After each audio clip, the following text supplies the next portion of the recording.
Hello, my dear students. I'd like to go over our next bit of material in our study of measurements, and that is conversion factors.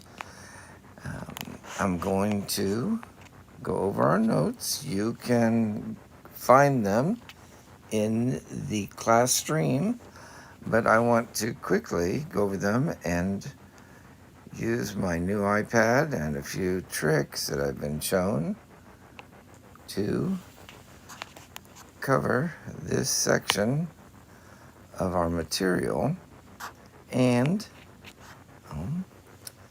quickly get you hopefully ready to answer the questions in the accompanying assignment. So I am going to start this discussion by saying that conversion problems are nothing new.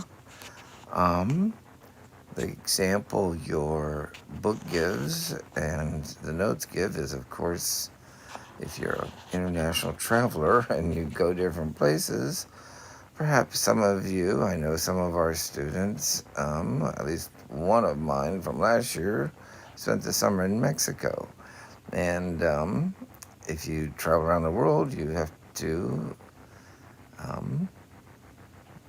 work in economies with different types of currency, and there are always values given to the different currencies so that you can convert between, for example, if you were to go to Mexico, dollars and pesos. But we frequently do conversions. For example, if we're traveling or driving, we might be going miles per hour, and you might want to say, if I go 70 miles an hour on my way up to Pine Bluff or to Little Rock, how long will it take me?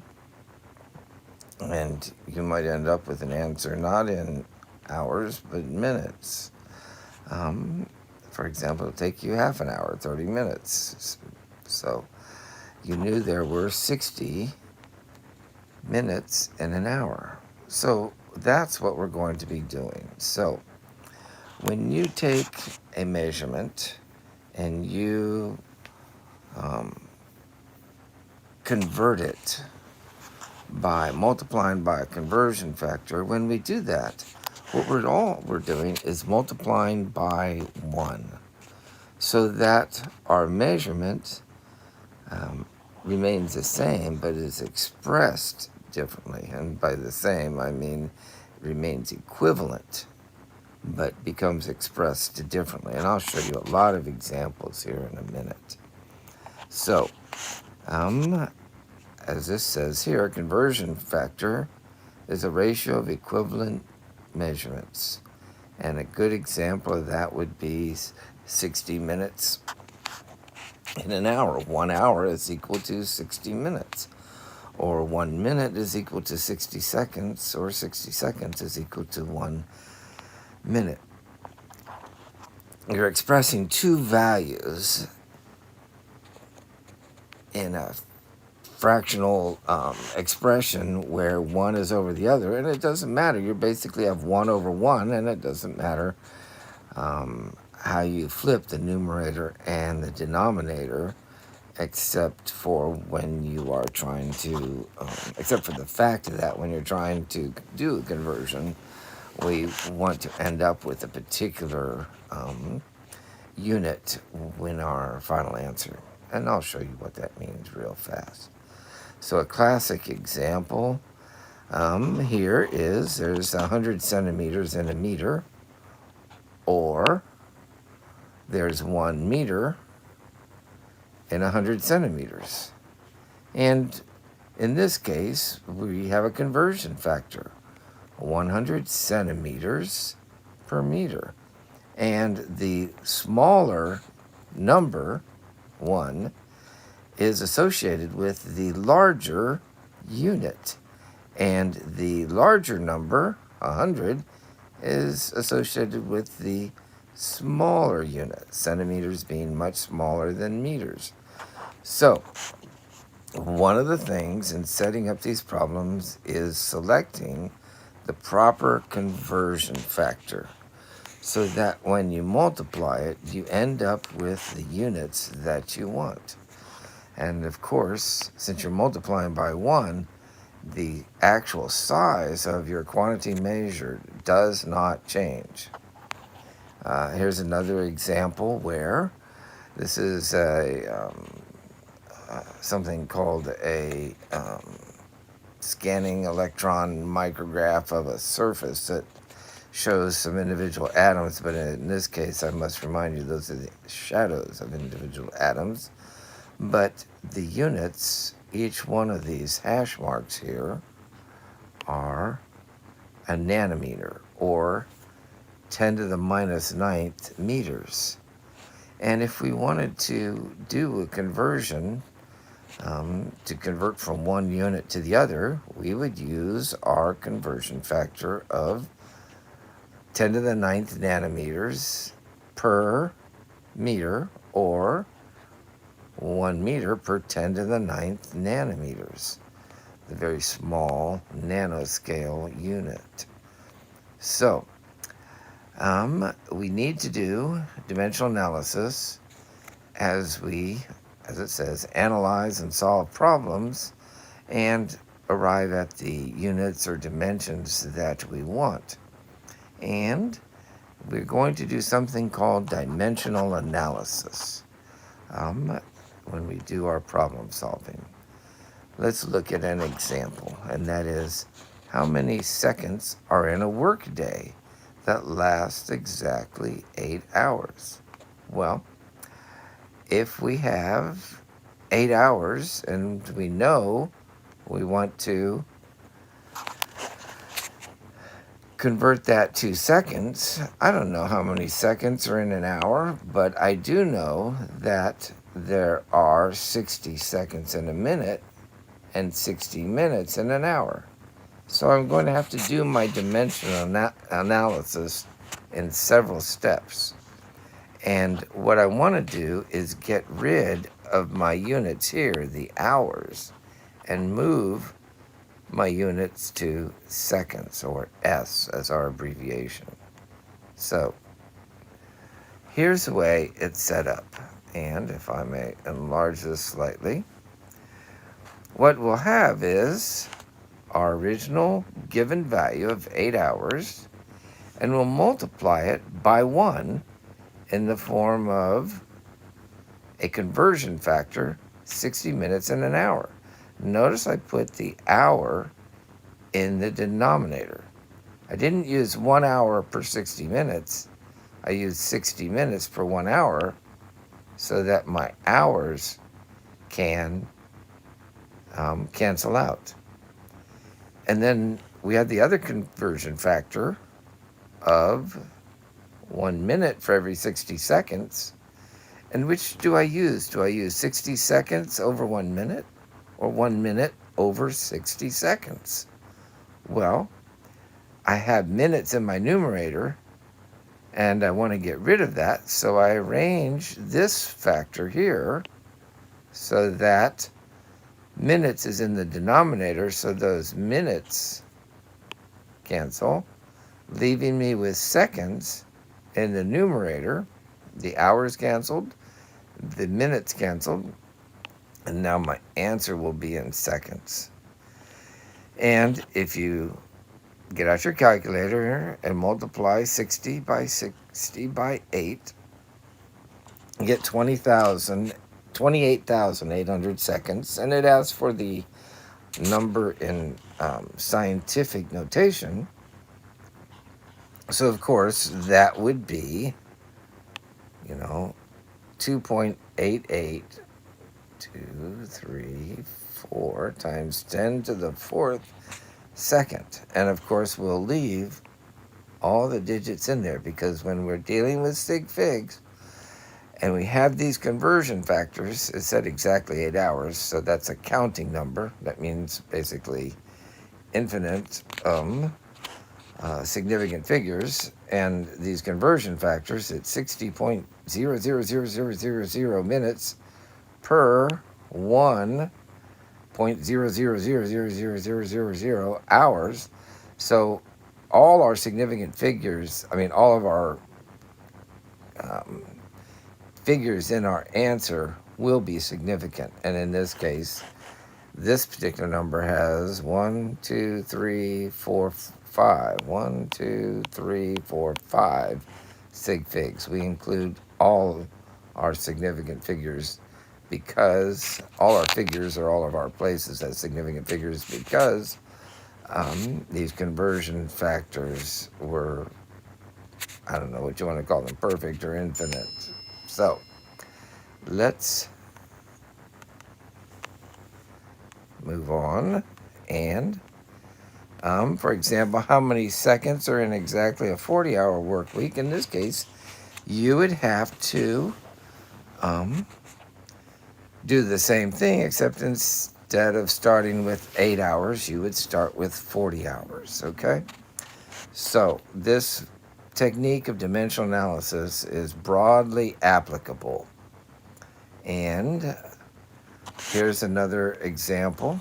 You have 50 grams of copper wire, and you want to do an experiment where each experimental protocol, each experimental group, in other words, each student, if everybody's doing an experiment, needs 1.84 grams out of your 50 grams. So I started with 50 grams of copper wire, and I'm using one student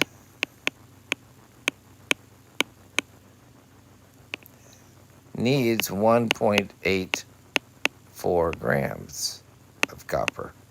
So my grams of copper, grams of Cu, will cancel, and I'll have my number of students in my answer here. And it's going to be, what, a little more than 25. If you get out your calculator and divide the 50 by the 1.84, you will get an answer that is, what, 27.174 students.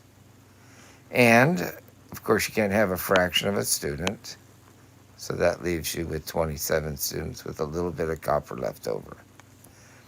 So that's how you do these experiments, these procedures when you're reporting and discussing experimental data. So when we need to convert from one to another type of unit, and we frequently do it when we're changing ratios and converting between units. We'll have the occasional rare problem where I'm converting between standard measurements and metric measurements, but in general, I don't mess with metric conversions. That's a subject that actually is taught in math classes, I believe in 6th grade, and we will do that process once in a while, but mainly we're going to just stick with metric units. So this is why you need to know your metric prefixes or prefixes. For example, they have 750 decigrams, and we want to know how much that is in grams. And deci, the little d here, stands for 1/10 of a gram. So there's 10 decigrams in a gram.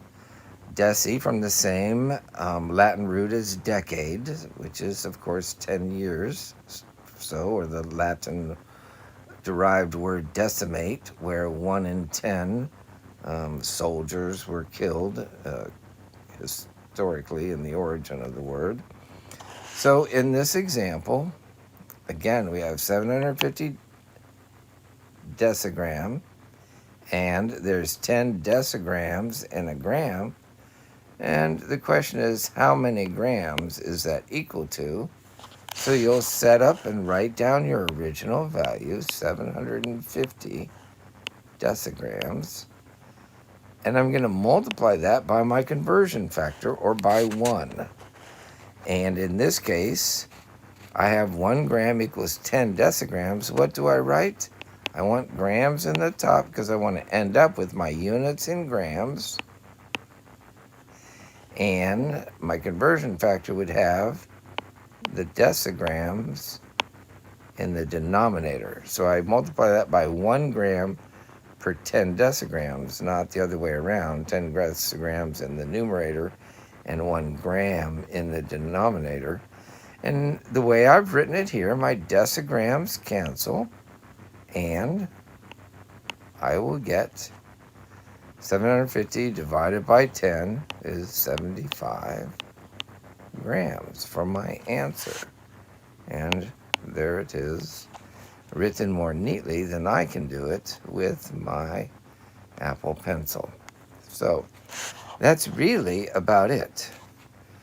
You know, there are some other conversions, seconds to milliseconds, gram to micrograms. Okay, how many micrograms in a gram? 1,000,000. How many milliseconds in a second? 1,000. How many grams in a kilogram? 1,000. But here's one, cubic centimeters, which is a length measurement cubed, to liters. And that's a volume measurement, liters. Well, they're both volumes, but remember, when we were introducing our units, we said that a cube of water, 1 centimeter on edge, will have a volume of 1 times 1 times 1, or 1 centimeter times centimeter times centimeter, or 1 cubic centimeter, also known as 1 cc, although we're not really supposed to use that unit anymore. But that volume is also equal to 1 milliliter. And we'll also see that amount of water, at least at 4 degrees, is equal to 1 gram. So that allows for some interesting conversions. So water is, and was originally kind of one of the I don't know, substances used to define and subsequently convert base units. Moving on, one of the things we'll have is long multi-step conversion factors. We'll practice a couple of those in the section review and move on to our next topic of density. So, here's one, 0.0073 centimeters. What is that measurement in micrometers? And remember, for micrometers, our prefix is micro, so we can't call those mm's because those are millimeters or 1,000ths of a meter. We use the Greek letter mu for micro. So this is the Greek letter mu. You might also call it mu. We don't entirely know how it was pronounced, but you may have learned of our math fraternity, mu alpha theta, MAT, the beginning of math. So that's the Greek letter mu, and we do know that that's equal to 1 meter is equal to 10 to the 6, 1 million micrometers. And I don't know how many micrometers in a centimeter. Actually, I know, but if I didn't know that, I also know that 1 meter is equal to 10 to the second, because centi is from the Latin for 100, as in century. So 10 to the second or 100 centimeters in a meter. So here's my two conversion factors. So I'll take a two-step approach in doing this conversion because, as I said, I don't know how many micrometers in a centimeter. So here's what I just discussed, my conversion factors. I'll start off with centimeters, and so I'll want centimeters in my denominator, and that'll give me an answer in meters, but that's not what they asked. They wanted micrometers, so in the next conversion factor, I'll want meters in the denominator. And let me show you that problem set up right here. Here's my value, original value in centimeters, and I'm going to multiply that by 1, where 1 meter equals 100, or 10 to the second, or 10 squared centimeters, so my centimeters cancel.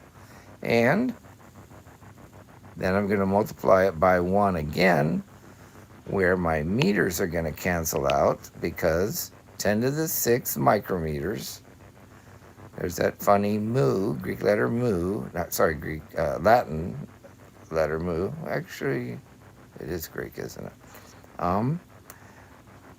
That Latin mu is what? Like a U with a tail. And so we have 10 to the 6, or 1 million micrometers in a meter.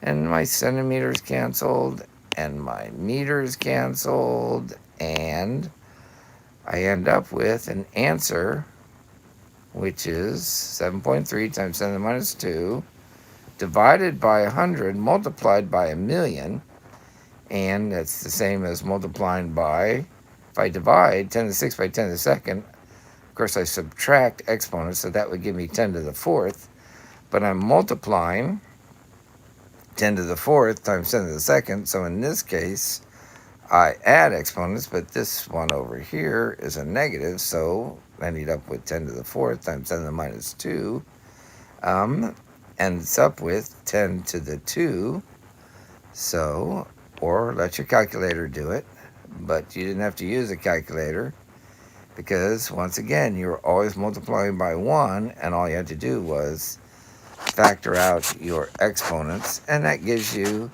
7.3 times 10 to the second micrometers. If you are doing this using your TI-84, when you punch these numbers in, please put them in parentheses just to be safe, okay?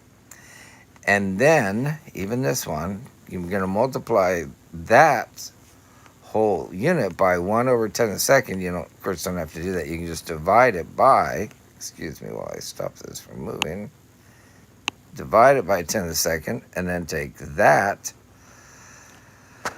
or continue multiplying by 10 to the 6, and get your answer when you get to your punching these values in your TI-84. Those parentheses will save you a lot of anguish. So here's an interesting problem. The diameter of the Earth is 1.3 times 10 to the 4th kilometers. You know, what would that be in decimeters? And of course, you know, there are 10 decimeters per kilometer, or, you know, there's 10, 10 decimeters in a meter, and 1,000 meters in a kilometer. So you'd have to do a two-step conversion, or you would have to multiply this original value by 1 twice. One where you have 1,000 meters per kilometer, and then one where you have 10 decimeters per meter, unless you knew the original conversion factor between kilometers and decimeters. So, one of the things that confuses people is when we start doing a two-step conversion where we convert 2 units. A good example of that might be where I convert miles per hour in a physics problem to meters per second. And so I have to convert the miles to meters and the hours to seconds. And you just use a number of different conversion factors, canceling out your units each time until you get to the desired units in your answer. So here's one where they're starting with the density of 7.21 grams per cubic centimeter.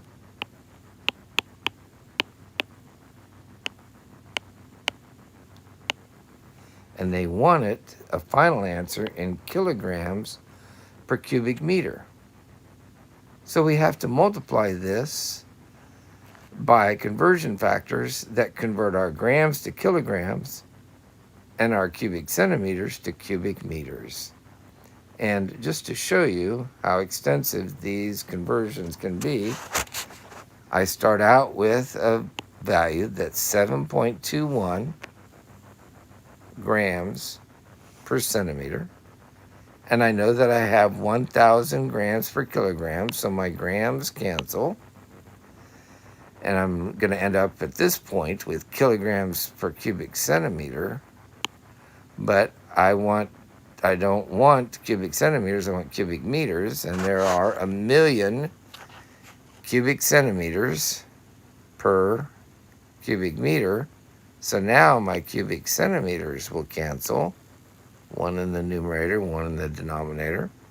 And what I end up with is kilograms in the numerator, cubic meters in the denominator. And by multiplying this value, my original value here, twice by 1, or multiplying it by 1 twice by these two conversion factors, I end up with my answer in the desired units. So we're going to just have to do this as we do our data. I don't want to spend too much time on this, but we can derive a lot of information in more practical and usable units when we're doing our experiments. There's some questions at the end. These are good potential test questions. I'll just go over them quickly.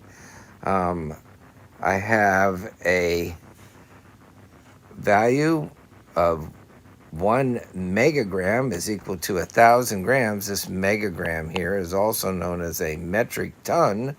You'll see it in business and industry because large commodity chemicals are sold in metric tons. Grain and agricultural products are too, when you sell products around the world. And of course, if I wanted to do some conversions, then I would use a factor that gives me this answer. And that would be your answer, 1,000 kilograms per megagram, which is a metric ton. When you do a conversion factor, and for example, we were converting joules to calories, the numerical value may change. It may be by a factor of 10, or in the case of joules, a factor of 4.184. But the actual quantity of our measurement doesn't change. We're just converting it and expressing it in different units. So the quantity does not change, okay? How many micrograms are in 0.0134 grams? One of the problems is this is actually a two-step problem, and that is the first thing you have to do is convert this to scientific notation, 1.34, and I went 1, 2, times 10 to the minus 2 grams, okay? And then multiply that by my conversion factor, 10 to the 6 micrograms per gram. There's my conversion factor. That would be step 2. And if you do that, you would end up with, 10 to the 6 multiplied by 10 to the minus 2. We add, but we're adding a negative 2.